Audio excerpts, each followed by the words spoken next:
In this video, I'm going to teach you how to transfer PS4 account to PC of GTA 5. So in there, what we can do is you can head over first to the support page of Rockstar Games, which is actually the host of GTA 5. If you have a GTA 5 from your PS4 account and you want to transfer it to your PC, then what you can do is you can head over here onto this article.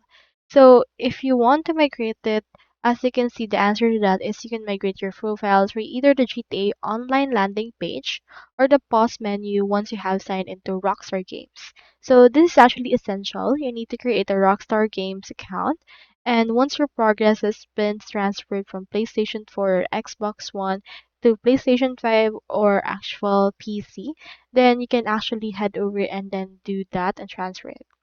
Now, as you can see, we have the side note right here. As you can see, progress cannot be migrated between PlayStation 4, Xbox One, and PC.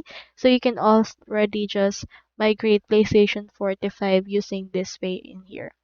So if you want, you can actually just connect your account on both of them, but the progress won't be saved as well. So if you choose a landing page option, you will be presented with a migrate profile screen option from there, and just choose which platform you wish to migrate from. So that's all there is today, and I hope this video helped you out.